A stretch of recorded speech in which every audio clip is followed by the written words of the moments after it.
2005 Buick LeSabre Custom. Picture this. It's Friday night during March. You're going to graduate next year. You're on the honor roll. Midterms went well, and your parents are proud of you. And as a reward for your performance, Mom and Dad are letting you use the family car tonight as long as you tell them where you're going and be home by 11 p.m. You and your 5 friends pile into your parents' Buick LeSabre, 3 in the front and 3 in the back. With an Amazon Bluetooth FM transmitter, you play Brockhampton through the crunchiest AC Delco speakers, and Kevin Abstract never sounded so good. Ahead of you shines Empire bowling lanes. Purple neon lettering mixes with Cheese Whiz yellow bug-safe parking lights. You park the Buick and swagger through the front doors like Roman conquerors in hoodies, Dickies pants, and DC shoes. The bowling alley's PA system is playing Mambo No. 5 by Lou Bega, and all of you in step strut in time to the saxophone hook of Lou's bad decision-making as Marlboro menthol smoke follows you inside the bowling alley. You and your custodial debit card crew are untethered, untraceable, unsupervised. You are free in a way you've never been before. Songs played just for you, and your jokes to each other land perfectly in between frames. And Jimmy Dabrowski walks over holding 2 youth-weight 5-pound balls against his crotch and says, "Yo, I haven't busted since homeroom." And just like that, homeroom balls becomes an inside joke that will live on in your friend group even into your autumn years. 70 years from now, you'll put down your cane, pick up 2 cantaloupes in the grocery store, turn to your husband and say, "It's been forever since homeroom." But back in the present, out in the parking lot, waiting patiently, faithfully, is the unsung chariot of your halcyon days of youth, a 2005 Buick LeSabre. It's fitting that the final job of cars built for and bought new by elderly folks is to seed memories for the next generation. The 7th and 8th gen LeSabres were built for humans who were hobbling through the final 15 years of executive function. What pains oxycodone can't soothe, these hospice care seats will. Honestly, these are really comfortable seats. Soft, plush, like the impossible perceived luxury of a school bus seat when you can lie down on a long return from an away game or marching band competition. The bus dutifully rocks you home. 6 wheels carry you with idealized maternal protection. You are safe. That same familiar, cozy assurance of protection descending from on nigh is found in this LeSabre. It turns a boring drive across Nowhereville, Pennsylvania into a sojourn of ecstasy under a diffused full moon, pulse glowing through high cirrocumulus clouds. And in that liberating moment, it doesn't matter that the GM 3800 Series 2 is a mild-tuned family restaurant of an engine, proportioning out only the power you need, not the power you want, like a strict lunch lady. Everyone gets 5 tater tots. Everyone gets the same. 2005 Buick LeSabre. The official car of your first roadhead. From wrestling captain Randy Nestor. He has farmer strength grip, making you pre-cum all over your champion tearaway warm-up pants. And the Buicks hold on loosely. Bench seat means that anyone who wants to not let go can slide over and suck on the disownment meat. The GM 3800 Series 2. This is the closest General Motors ever got to building a Toyota. This car is like the accidental Camry. It's a reliable V6, doesn't get that good gas mileage. It makes 200, I guess 190. It doesn't matter horsepower. It keeps functioning. This is a 300,000 mile engine. The engine will last longer than the transmission. And the build quality of this Buick isn't that bad either. Is it as good as Toyota? No, but it's close. And if you can't afford a Camry, look for a LeSabre or a Century. Anything with the 3800 Series 2 in it. For as much as it embodies the boundless, untethered, first-time freedom of a teenager with a curfew that's an hour later than usual, the reality is that this was the end of the Buick LeSabre. The 8th generation was the final generation for a model that had been around since 1959. This is being rolled out right at the old folks' home and into an open, unfilled plot on a cemetery lined with uniform-sized tombstones like the world's saddest game of Guess Who. And maybe that's where this car's vitality comes from, its symbolic awareness of the end.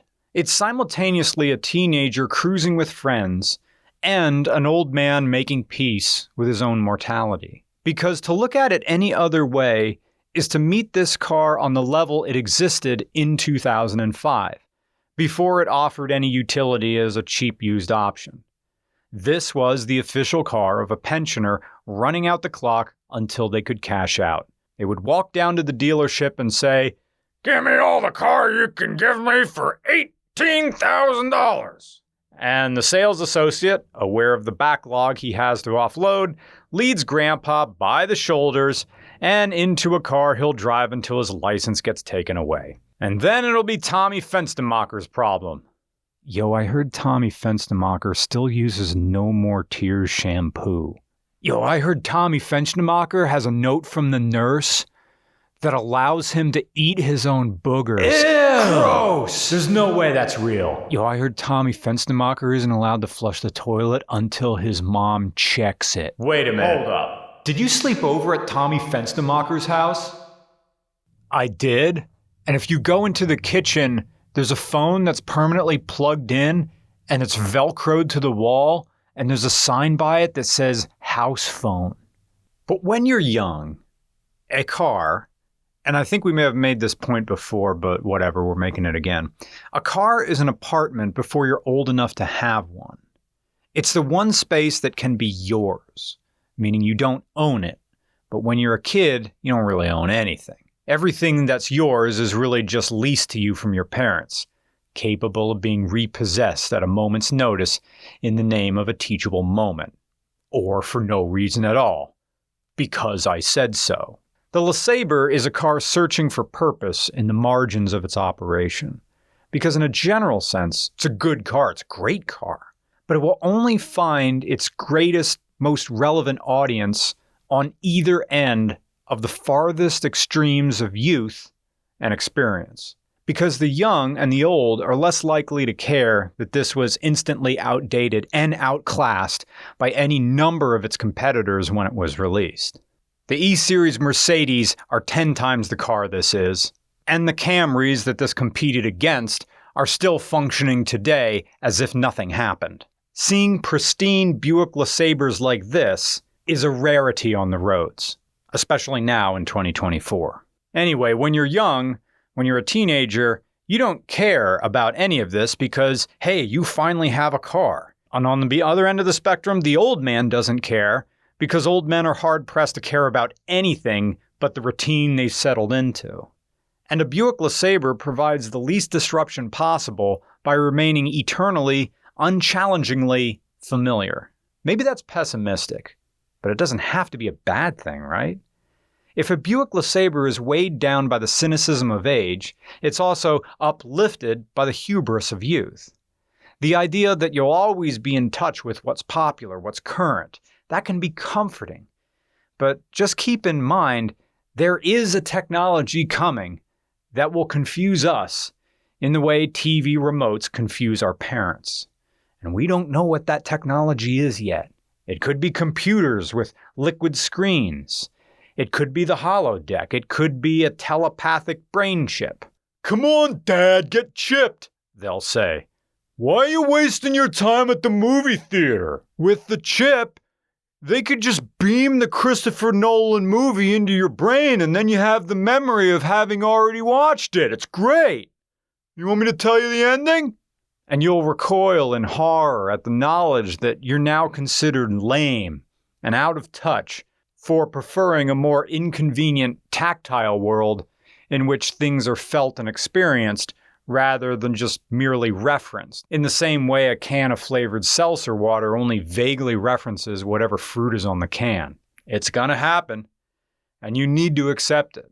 There's not a single person on earth that Father Time doesn't have a boner for. Know how I can tell? Because time comes for all of us.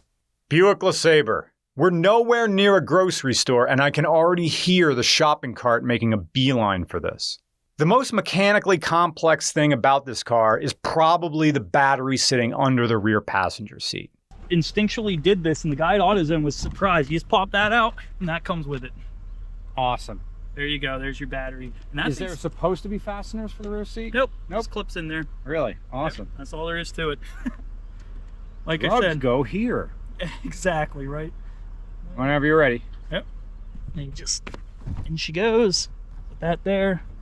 Yo, that is honestly easier than the hood. There you go. And it keeps it nice and clean. That's It does keep it nice and clean. I got it tested, and he's like, it's still good. But in every other respect, this is boilerplate entry for the General Motors G platform. And what's wild is that it was somehow replaced by a car that gave off vibes that were even more elderly. If you don't believe it, look at this. The Buick LeSabre. Seriously, the Buick LeSabre. The official car of an 8-game bingo dynasty. I think liver spot clear coat was a factory option. Yet, a simple car is exactly the remedy for dopamine-starved attention spans that seek the next hit of pure, undiluted distraction. A Buick LeSabre is the complete opposite of exciting, but it slows you down. It forces you to be present. It accustoms you to expecting less, to liking what you have, or at least accepting it. It reminds you to enjoy the good old days before they become the good old days, because let's face it, simplicity is the only time machine we have.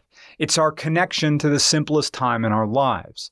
A simplistic car recalls aspects of that simplicity, but more specifically, it recalls your friends. You don't really recall the car, it was just the setting for fantastic memories, because in a car like this that just has a CD player, it doesn't even have a tape, which is weird. Why would a grandpa buying this not want a tape cassette deck? Anyway, kind of wish it did have one here, but there's nothing for you to do but play your burned CDs in this. Honestly, that's what I was doing in 2005. Play your music, or if this is later, have the FM transmitter, and just keep fucking with your friends all the time. That's the setting. I mean, who holds on to anything the way a kid holds on to childhood? You don't even want to go to bed because you just want more life. You want to play more. You want another story, another snack, another lullaby. You cling dearly to consciousness to find out what's on the other side of bedtime, to solve the mystery of what happens late into the night, what grown folk are up to. And the same applies to your teenage years. You hold on to that night because out there under the stars, you're convinced some sort of truth lies, and it does. The hard, instinctual, wired-in emotion that when you're with your friends, you are protected. You belong. You are on your way, and this is the beginning, and you're ready for it. The Buick LeSabre embodies that feeling. The urge for wanting more while accepting less. The glory of the immediate moment. But there's an odd sort of beauty in that intermediate emotion. That you have the freedom of more than you ever had before without the pressure and responsibility of more than you can handle. Well, it's getting close to 11 o'clock. Time to head on home.